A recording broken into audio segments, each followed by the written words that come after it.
This is Creepy, a podcast dedicated to sharing the most famous, chilling, and disturbing creepypastas and urban legends in the world.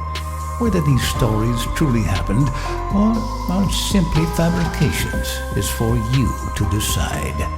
These stories may contain graphic depictions of violence and explicit language. Listener discretion is advised.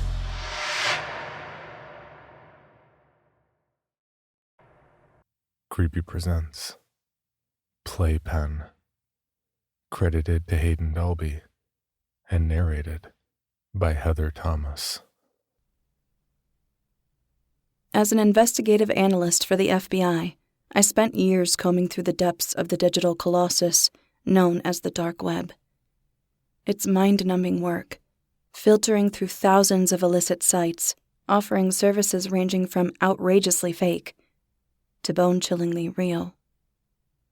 My name is Clara Sanders. I'm 35 years old, unmarried, and come from a loving household with parents who made it their goal to prepare their little girl for anything life could throw at her. Exposing you to the elements, as my father put it. He enjoyed work as a logger, being good with his hands and methodical with his mind. My mother had been an engineer, strong and incredibly intelligent.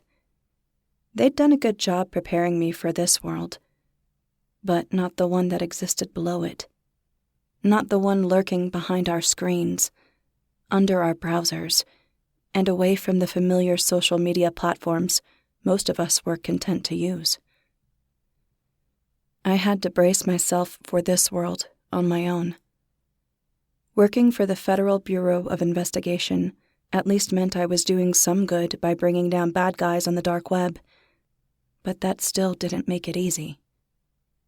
The more time I spent setting up tours, establishing VPNs, and creating online profiles to interact with sketchy assholes, the more I felt the darker parts of my mind erode my normally positive outlook.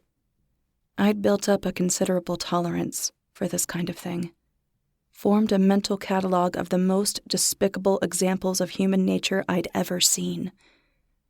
It helped dull the impact of the next brutal image I knew I'd inevitably come across. But in the long run, my ability to ward off the encroaching darkness was slowly diminishing. So I kept chugging along through the shadowy underbelly of the internet. I quickly came to realize what was legitimate and what wasn't on the dark web. The hitmen were bullshit. Scams created by phishing sites to mine desperate and unstable people for their money. So were the red rooms, jerking off to a live stream of some poor bastard having his throat sawn open or a woman being sexually violated to the point where she'd be better off dead. It didn't exist. But those were the easy days.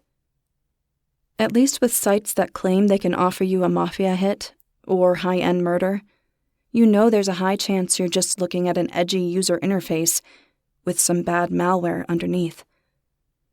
What made my skin crawl were the real products out there. The drugs and illicit weapon sites were creepy, but nothing I hadn't seen before. I've scanned plenty of these, occasionally expressing interest in a product to see what kind of prick I could lure out of the shadows. Unfortunately, with this being the dark web, I rarely got a hit. These users operated on cautionary and clandestine transactions, employing high-level encryption software and heavily encoded profiles to conceal their identities. Only the lucky break, or rookie mistake, might yield an arrest. The real evil resided in the sexual underworld of the internet. I've seen it all, and even in a safe little cubicle, I sometimes felt like I'd entered one of the darker corners of the world. Only the sexual shit reveals the uglier side of humanity, exposing what people are truly passionate about. When exploring sites hosting pornography, I found there were tiers I could apply to the extremity of their content. The first tier was technically legal, but understandably kept on the down low. Extreme fetishes, rape fantasies, orchestrated gangbangs, a touch of violence, but all done with willing participants. If there's anything I've learned while going through these sites, it's that everyone gets off to weird shit, and sometimes it's better not to question that. Tier 2 ushers in the gray area. Not in terms of legality. Anything on this tier is illegal as fuck, but it does seem to dance the line between sexual lust and true perversions. Crush porn, bestiality, mutilation, self-harm, rape, and far more that simply makes one question the state of the world. And Tier 3, the darkest in my mind, revolves around what transforms the dark web from an eerie online legend into a truly terrifying entity. Human trafficking, torture, and explicit content involving children. These were the places where a part of me couldn't help but wonder what one could really do in the face of such evil. Sadly, I'd had plenty of time to ponder this notion over the last 2 years, particularly on the issue of CP, child pornography, as the FBI launched the largest cyber investigation in history to topple Playpen, a monolith of human depravity. Operation Pacifier, as it was called, took me to black spots on the internet that seemed to have no end. Playpen was a Tor-hidden service that created, distributed, and advertised CP to more than 215,000 members at its most active periods. As an investigator, I was tasked with not only watching countless videos of young victims being tortured, violated, and defiled, but also developing relationships with the users in an effort to identify them. Nothing has ever been harder than striking up a conversation with a 40-something-year-old man from Wisconsin who, in any other environment, would have seemed perfectly friendly, and trying to sound enthusiastic as he described fondling his 5-year-old son while he was hogtied to his bed. Trying to engage in a casual conversation about the graphic abuse of a child stretched my willpower to the limit. It only heightened my understanding of how truly evil the dark web was. People like this were at home there, engaging in a shadowy imitation of day-to-day social interactions with their fucked-up friends. Fortunately, all that torturous grinding paid off in the end. Thanks to the connections I and others in my department had established on the site, the FBI had been able to hack more than 1,000 computers involving members of Playpen. 900 arrests were made, including the creator and administrator of the site, Stephen Chase, who'd only revealed his IP address by mistake. The cocksucker had swiftly been introduced to the American penal system, where he received a 30-year sentence. But by that point, I didn't feel it was enough.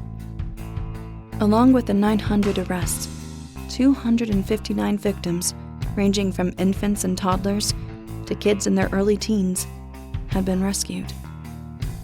Sadly, most were Playpen users' own children, a notion that stirred a ferocity within me. I couldn't imagine my parents doing something so cruel as violating me, and then sharing it for some pathetic fuck to get off to. Operation Pacifier was the moment the dark web truly changed me, igniting a revelation in my core that wouldn't go away.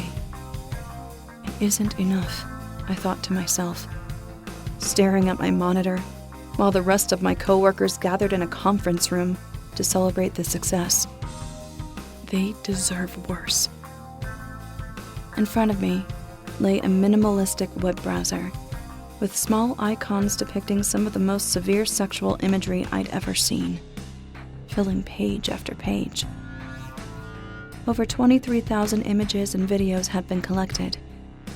I'd been tasked with going through a vast swath of those to confirm that they were indeed what we already knew they were. It was an ugly protocol, verifying CP.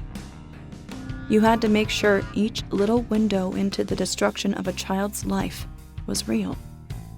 That way it could be officially used as evidence against the motherfuckers who'd engineered such a heinous thing. I shook my head, a limp strand of curly brown hair swaying back and forth in my gaze. Breathing shakily, I clicked out of Playpen's main page and typed through 5 encrypted security doors to open up another chat. Despite the monumental breakthrough with our case, the FBI hadn't simply shut down Playpen. They'd taken the reins from the living shit stain who'd created it, with the intent of tracking down more members. I was chatting with one right now. His last message had just popped up. Just put the little one down for a nap. God, I want her so bad, but then I'd have to deal with all that crying again. What do you think? Closing my eyes, I shored away my desire to tell him I'd rather he get fucked with the railroad spike, and instead wrote a polite refusal. I'd just let her sleep. Can't wake the baby. That was all. I quickly closed out of the chat, trembling visibly to keep my temper, and grabbed my purse. I wasn't sure how much more of the dark web I could take. Collecting my things, I quickly bid a couple co-workers good night and ducked out into a vast parking lot. February in Washington, D.C. made my breath curl into thin wisps as I made a beeline for the lonely Mazda 3 that shuttled me to and from work every day. Slipping into the driver's seat, I squeezed the wheel tight between my fingers, imagining that cocksucker's throat in its place. Then, taking a shaky breath, I pulled out of the lot and headed straight for the nearest bar. It didn't take long to find one, and at this time of night on a Tuesday, most were empty. I selected one of the smaller establishments known as the Hole in the Wall. A dim neon sign flickered weakly in one window as I stepped into a subpar bar space filled with lacquered wood, cracked green cushions, and tacky memorabilia. The only other occupant of the place was an older man in his 50s, sporting a couple days' stubble and looking pissed that someone had intruded on his quiet night. He put down the glass he'd been polishing as I headed over to a booth and slumped into it. What can I get you? He asked in a gruff tone. Bourbon, I sighed, holding up 4 fingers to indicate the amount. He nodded, seeming to become a bit friendlier. Tough day, then? In a way, I agreed. He rose his eyebrows, as if wanting me to elaborate, but I didn't feel up to it. When the bartender realized this, he resumed his gruff composure, pouring my drink and sliding it onto the table. I accepted it gratefully and downed half in 2 gulps, leaning against the paneled wall. Something hard pressed into my hip as I did so. Curiously, I put my drink down and pressed at the spot by my thigh. I noticed the cushioning of the booth seat bulged slightly in the area between myself and the wall, clearly suggesting something had been stuffed underneath. Sliding a hand under the cushion, I felt something thin and smooth push back, and pulled it out. It was a laptop, relatively new and seemingly in decent condition. I placed it on the counter and looked over at the bartender. Was someone recently in here with a laptop? He shook his head, clearly perplexed. Not in the last 10 years. I nodded understandingly, gazing around the seedy bar. This was the kind of place one came to reflect poor life choices, not get work done. For a moment, I considered handing it over to the barkeeper, but stopped myself. Given the laptop had been left in a public place by someone the owner had no recollection of ever seeing, I had a pretty good hunch it would just end up in an evidence room. Alternatively, I could take it in to work the next day and set about seeing if I could find the owner then. While my reasoning sounded like it was the right thing to do, a little voice in the back of my head also suggested the second motive. It would afford the opportunity to work on something other than the monsters I'd been talking to. With my mind made up, I downed the rest of my drink and booted up the laptop. The bartender watched me curiously, but didn't say a word. It took several moments for the laptop to power up to a flickering black screen with the plain YN option. I hit the Y key, and a line of text appeared that sent a bolt of fear arcing down my spine. Hello, Clara. We are so happy you found us. Taking several deep breaths to steady myself, I timidly typed out the first question that came to mind. How do you know who I am? The reply was instantaneous, as if whatever existed on the other side of the screen had predicted my query. You are not the only one who unearths information for a living. My next ensconce seemed obvious too. Who are you? Again, their reply came within half a moment. That isn't important. What is important is that we know what you have been doing. The screen suddenly bloomed with a multitude of horrible photos, making my jaw clench tight. Each and every one had been branded into my mind from the investigation. The laptop was flashing through the archives of Playpen. "Fucking stop!" I yelled out loud, before hurriedly typing in the command. "Stop!" The bartender looked over in alarm, but I remained entirely fixated on the laptop. Mercifully, the disturbing images of suffering and abuse diminished as fast as they appeared, replaced with another line of text from the mysterious entity on the other side. You have spent more time on the dark web than most. You know what evil dwells here. We would like to help you fight it. Breathing hard, I typed in the only logical question. How? This time, the reply didn't come immediately. Instead, a single photo slowly faded into frame. In it, a man stood proudly over two beautiful girls. My heart sank as I took in their faces, framed by curly blonde hair and beaming happily at the camera. The man standing over them appeared just as carefree. He had square glasses framed over soft green eyes, a slightly hooked nose, and the beginnings of a receding hairline. Then the image flashed into a grainier image. With a jolt, I realized it was moving. A video. Those two girls now lay on a large bed, unnaturally still and looking incredibly vulnerable. I clenched the sides of the table as the father, now dressed in only underwear and standing in front of a full-body mirror, recorded himself with a shitty webcam. The sheer change in his disposition took my breath away. He still held the same casual grin and carefree composure, but now an edge of sadism shadowed his eyes and curled the corners of his mouth. He said something, but mercifully the sound had been muted. I trembled with fury, struggling to retain my composure and remind myself how many of these sad, obscene situations I'd assessed in my office. But this was different. I was alone now. I watched for a second more as he moved from the mirror toward his girls. Frantically, I began mashing random keys just as he leaned over his youngest. The image froze, and the screen went dark once more.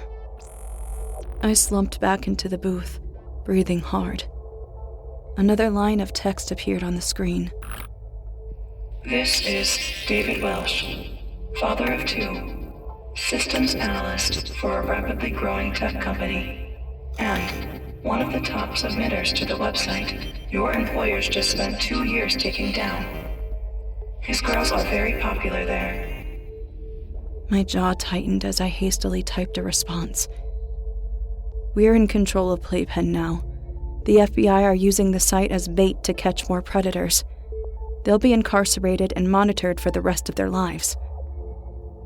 The next response chilled me to the bone. It's not enough, though, is it? Those had been the exact words I'd thought that very afternoon, reflecting on the sheer magnitude of degeneracy contained in that one sight. Looking at that line, I chose my next words with care. We're doing all we can. Even as I hit enter, I knew it was a weak response. The mysterious figure seemed to agree. I know. Sadly, the institution you work for is limited by the chains of legality and constitutional rights. A pause. But you aren't. My heart constricted in my throat, pulsing like a drum as I struggled to grasp what this unknown entity meant. Eventually, I replied, "What do you mean?" Their response came rapidly once again, knowing my curiosity had been piqued. You are intimate with the sprawl of the dark web. You've seen to just what extent a hell this place is. It's a virtual black hole, where all the worst in humanity is treated as a commodity, and a highly profitable one at that. There are no morals here, and the FBI is bound by too many. You have the benefit of being in between. We would like to offer you the chance to exact another critical blow to the online child abuse trade. I couldn't speak. They seemed to take my silence as a motion to continue. Remember our friend, Mr. Welsh? His image flashed on the screen once more. Well, he's not just a contributor to this disgusting little site, but also the failsafe for the entire Playpen community. We conducted a slightly more intrusive hacking procedure than your dear friends at the FBI, and found quite the naughty stash backed up onto encrypted files throughout the dark web. I leaned forward, my throat going dry at the thought that some sadistic fuck out there might be able to move on and reboot such a twisted empire. The faceless stranger on the other side of the screen continued. Now, of course, I can purge his files, send them away with the flick of a wrist. I could sense the but before it appeared. However, there is another side to this. Taking away Mr. Welsh's toys and sending the law after him is not enough. There is always a chance he might have his balls stripped off if his cellmates found out what he was in for. But that's just a chance.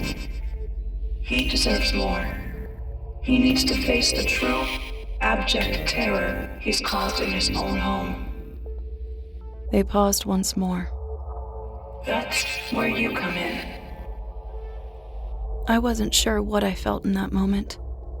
Fear, anger, doubt, emptiness, but also a resilience, as if they were challenging me. Cautiously, my fingers found the keyboard once more. What do you want me to do? The answer came back simply. Remove him. Painfully and permanently. I shook my head. And if I refuse? Another instant premedicated response. You'll be free to go on as you are. But a man who's been sexually abusing his 2 daughters for years will continue to do so until the files are revealed. My reply was tepid. And you would reveal the files, right? There came another pause, this one by far the worst. Then, that remains to be seen. I wanted to scream, to throw the computer across the room after typing horrendous slurs at this twisted, anonymous stranger. How could someone use a child's life, a child's innocence, in such a way? I couldn't comprehend the notion. But quick as my temper had flared up, it rapidly subsided. And with the ensuing calm came a finality. Trying to even my breathing, I responded, "I'll do it." The stranger's final response came in the form of an address accompanied by a brief list of instructions. 1. Ask if he knows anyone else involved. 2. Make him suffer. 3. Remove him from this world. A small note at the bottom promised more information would come once I'd completed my task. After jotting down the address, I closed the laptop and looked around for the bartender, but he'd left at some point during my exchange. Briefly, I wondered if he knew more than he let on, but decided not to press the issue.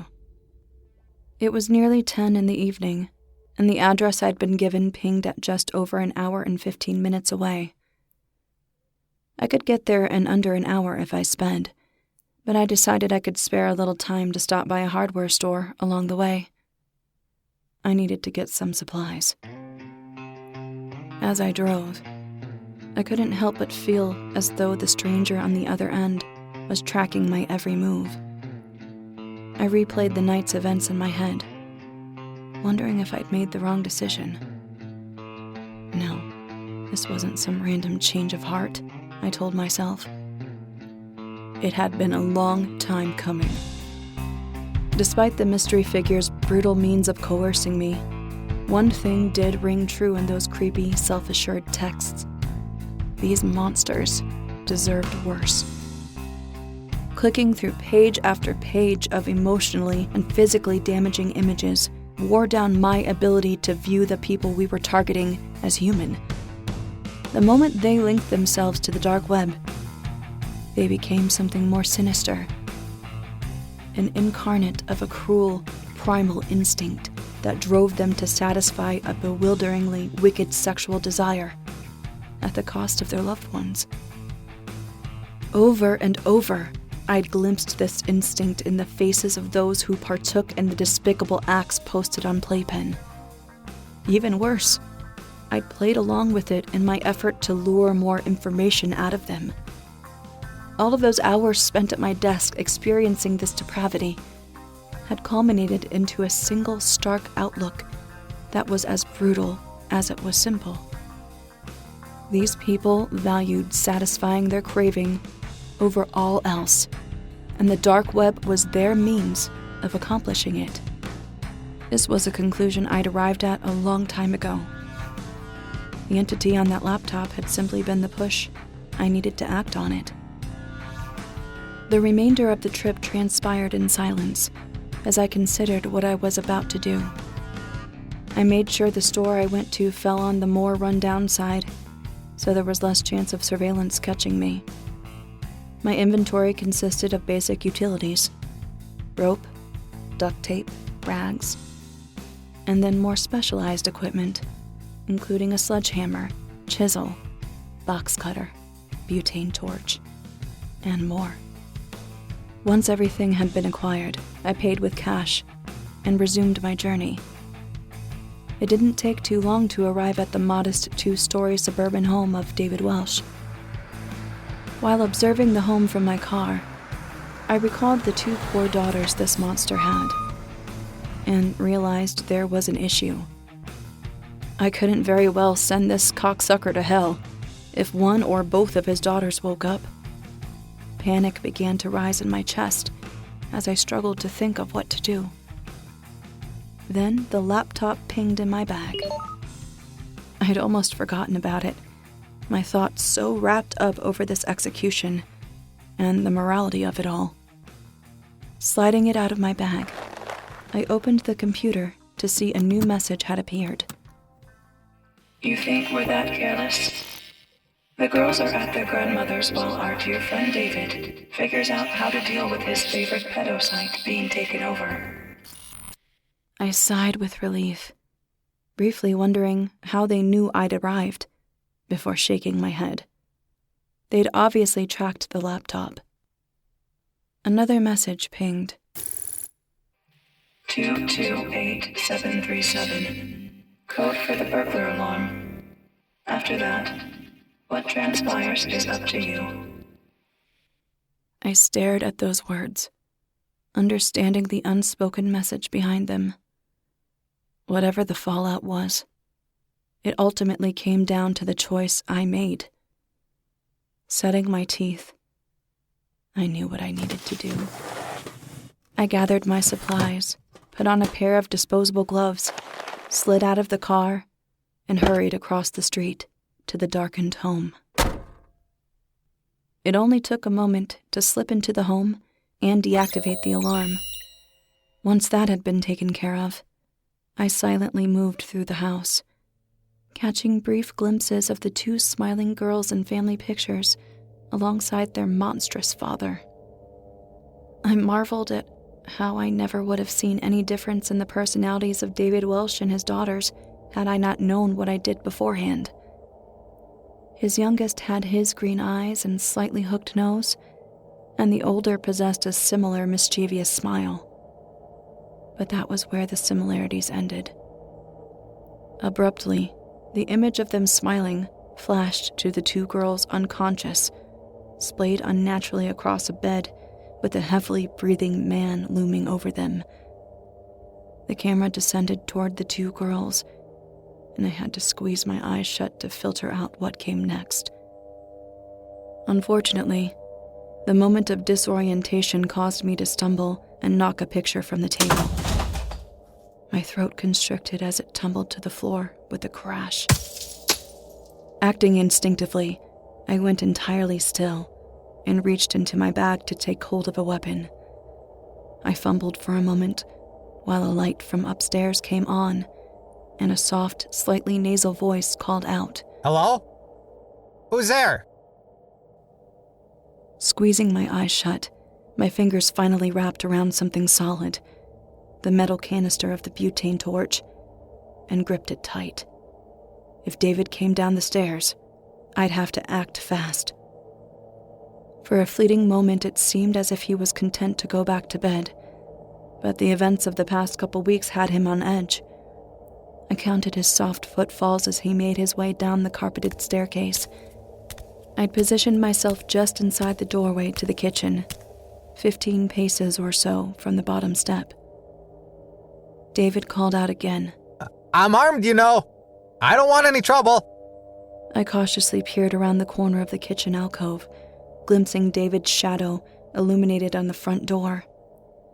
In that moment, I made out something long and thin in his hands and breathed a silent sigh of relief. He had a baseball bat, or perhaps a baton. It didn't really matter. I was simply relieved it hadn't been a gun. A surge of confidence steadied my nerves as I counted his steps. When he reached the bottom of the stairs, his footsteps became soft creaks against the wooden floor, helping drown out my breathing, which seemed deafening. As he shuffled forward, uttering empty threats and warnings, I took one final glimpse at the girls he'd raped and abused. Then I stepped out of the doorway just as David was rounding the corner to catch him off guard. "What the fuck?" David screamed, stumbling back and swinging his bat wildly. He was even less impressive in person, only a few inches taller than me, and heavier than his picture suggested. I ducked under the first swing and slammed the canister into his ribs as he over-rotated, grimacing with satisfaction as I felt a rib dislocate with the blow. But it was short-lived as the desperate man jerked the end of the bat backwards and caught me in the jaw. Pain exploded in my vision as I stumbled back, clutching my mouth with my free hand. Then anger overrode it as I refocused on the terrified man in front of me. Who the fuck are you? He shouted, stepping forward to bring the bat down on my head. I didn't respond, and instead took the opportunity of him leaving his lower body vulnerable to drive the heavy canister into an explosive uppercut that caught him between the legs, nearly rupturing his genitals in the process. David's face went pale as the blow took all the strength out of him. The bat clattered to the floor, and the man slumped to his knees, hands squeezed between his legs as he groaned in pain. I held his gaze for a moment, feeling no remorse for what I no longer even considered to be a human being. Instead, he was to me what his girls had been to him. A means to an end. Squeezing the canister tight, I swung it sideways and cracked the edge against his temple. David's eyes went dark as he slowly crumpled to one side. With the threat neutralized, I kicked into high gear, binding David's hands behind him and gathering up any incriminating evidence, including the picture I'd knocked over. I quickly checked to see if I was bleeding, but only found a tender welt. Once done, I looped my arms under David's armpits and slowly began to drag him back up to his bedroom. It took a while, but I had plenty of time. Each step I yanked the dead weight up took me a little closer to the endgame, which neither excited or scared me at this point. The dull ache in my jaw seemed to best convey how I felt. It was a pain I needed to eradicate with proper catharsis, and this transcended far beyond that sick fuck slumped in my arms. It was how I planned to combat the dark web now, not worrying about playing clean or dirty, just playing. Once I'd cleared the stairs, the going became much easier. I dragged David into the master bedroom, which was painfully familiar thanks to that horrible video. A flashy computer sat opposite the four-poster bed. I shuddered to think what it contained as I lifted the man up onto his bed and checked his eye movement to ensure he hadn't regained consciousness on me. Satisfied that he was still out cold, I stripped him free of his pants and shirt, mopping away some of the blood trickling down his temple with the clothing. Then it was a simple matter of tying him down, duct taping a ball of rags in his mouth and waiting for him to come around. I didn't have to wait long. By my estimation, I figured the blow from the canister would take 10 to 15 minutes to recover from. And sure enough, David came to. The gag immediately came in handy, quelling the shouts of confusion that roiled up in his chest. With the wedge of rags, all that screaming amounted to a series of guttural muffs. Once those died down, and David realized he had no way to rip the gag out, he settled on communicating through his eyes. A pleading, feral light shined in them. I held his gaze for a long moment, showing no sympathy, and instead conveying the unfeeling emptiness now residing in my heart. "This won't take too long, David," I said softly, resting myself against the lip of his desk and setting out the various tools I'd brought during my pit stop. "There are a couple things I want you to know. 1, this will be painful. 2, we both know precisely why this is happening. I've seen the videos of what you did to your daughters." A low moan filtered out of the rags, sweat beginning to stream down the sides of David's face and sting his eyes, making them tear up.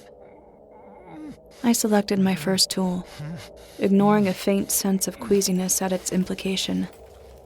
It was a chisel, intended for prying old nails out of a deck. I turned to David and settled on his bed, where he yanked at his bonds, trying to cower away. "The only other reason I'm here, and this could be your saving grace, is whether you can tell me if you know any details about your fucked up friends on Playpen." I twirled the chisel as I waited for him to respond. His frantic look seemed to harden at my inquiry, a surprising quality for someone in his position. If he'd been part of a gang or military unit, resistance would have been expected, but not for some shady pedo on the dark web. I take that as a no, then. I reached across his chest to take the gag out. He drew in a ragged breathful of air and sneered at me, giving me the first glimpse into the side of the man capable of brutalizing their own kids. Fuck you, bitch! You don't know what the fuck you're playing with. He spat. His tone actually took me aback for a moment, but I snapped out of it and assumed my air of cruel indifference once more. "Hold that thought," I instructed him, shoving the gag back into his mouth. "And don't bite your tongue." Before he could comprehend what I said, I slowly, meticulously slid the chisel under his right kneecap. Blood seeped out, but there wasn't much. The pain, however, would be horrendous, and David let it show. He jerked against his bonds for several long seconds as I levered the chisel through the articular cartilage around the bone and then lifted upward, snapping it free, like a mollusk off a ship's prow.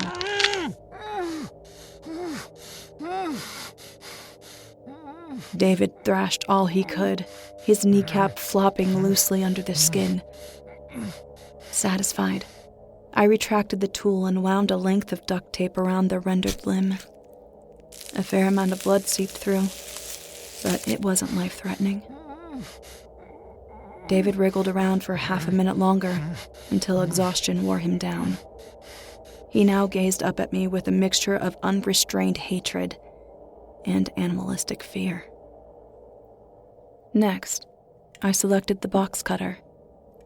Now that we had established a rapport, I hoped he could understand the level of agony a human could suffer in the hands of someone who knew what they were doing, particularly in the case of a someone who'd witnessed atrocity on level with his. Running the razor blade under David's throat, I took out the gag once more, but held the point of the blade under his chin. "No naughty words this time, all right? If you have any information, tell me. If not, that's also fine. It makes no difference to me." And those words rang true. That had been how David rationalized his monstrous actions toward his daughters. How I had dealt with spending all that time going through video after heart-rending video. The only way to counter the dark web was to either give oneself over completely to corruption as David had, or approach it with academic indifference, as I now did. That was why hearing David's next statement only made me sigh. Jesus fucking Christ! What did you do to my leg, you cunt? I will skull fuck you if you don't let me go now! He shouted, yanking against the ropes and almost knocking himself out as he shifted his dislocated knee. I had to be careful not to slice him with the box cutter from all the thrashing. When I realized he had no intention of giving me a straight answer, I replaced the gag and moved over to his right hand.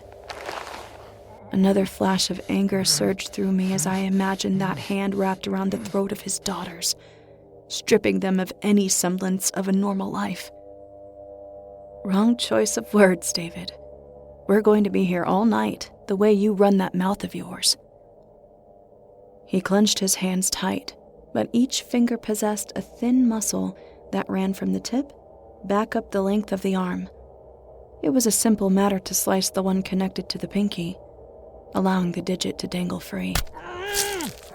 David's muffled screams pierced his gag once more as he shook, trying to free himself at all costs. But the bond held tight, and I continued. The night passed on in this manner for hours. I felt nothing in that time, while David's nerves were exposed to searing pain at every interval. I found it perversely poetic in a way. A certain part of his body would be exposed to a deep, penetrating force, and his mind would struggle to tear it away. I'm sure his girls had suffered in the same manner. In all that time, however, David barely yielded any information. Only when I revisited his flayed pinky did he croak out something other than a sadistic way in which he would defile my corpse. "What was that?" I asked, taking his gag out of a bloodied mouth. Speaking had become a challenge for him after he bit through a good portion of his tongue. Kenneth Branagh. He mumbled thickly, Is that a name? He nodded weakly. Anything else to go with it? David flexed his fingers, wincing sharply as the dissected one stung from the movement.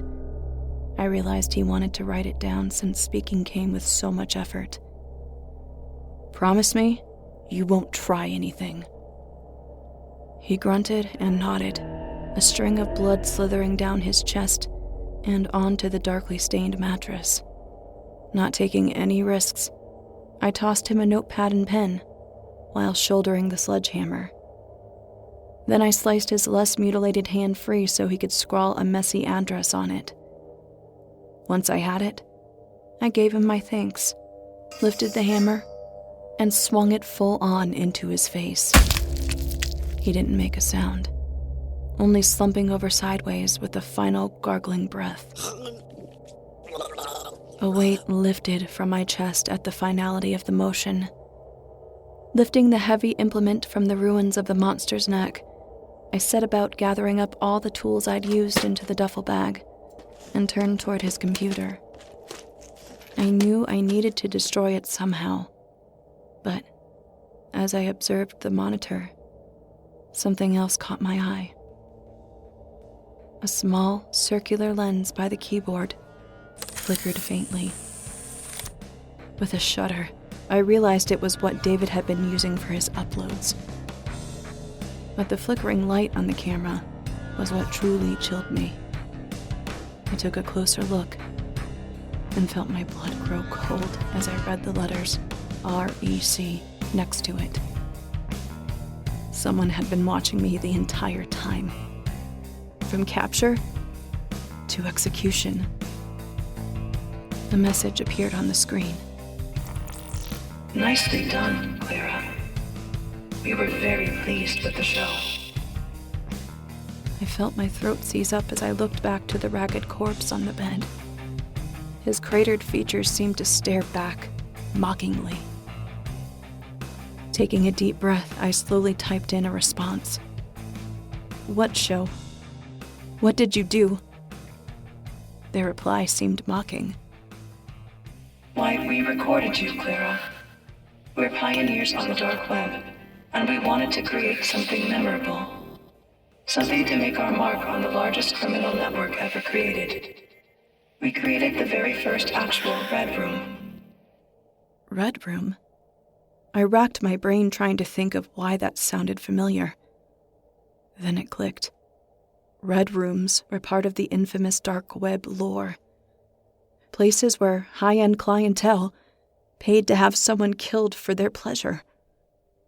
The gravity of those words hit me like a sledgehammer. I'd not only just participated in a dark web spectacle, but had been manipulated into torturing and executing a man I never knew for the entertainment of others. No, not manipulated, I reminded myself. Compelled. I wasn't an innocent victim, and the lifeless waste of oxygen laying on that bed hadn't been just some man. He'd been a monster, and I'd been an active participant. Gazing back at the computer, I typed out another question. How many are watching? Enough. I glared at the vague answer. Enough for what? Enough to ensure you'll be monitored at all times from here out, Clara. Enough to ensure this beautiful act of human corruption will never see the light of day if you behave, or to slip in the hands of one of your co-workers, should you not. I shook furiously. I thought you said it was my choice. And it was, Clara. Up until the moment you made the first cut. Then you became one of ours. Part of your very own dark web. We'll protect you, but you'll work for us. Red Room executions can be quite profitable when done properly, and to the right people. And make no mistake, David Welsh very much deserved every cut, slice, sting, and tear you gave him. My breathing slowly normalized as I realized there was no point in arguing further. They held all the cards. So, what now? Now, you return to work. Continue to take down the bad guys roaming the digital underworld in an official capacity, and, when it suits us, do the same in an unofficial one. It will be trying work, but you will be removing true monsters from this world, bit by bit. We believe David already supplied you with your next target. I looked down at the blood-stained name and address in my hands. A final message appeared on the screen. Welcome to the dark web, Clara.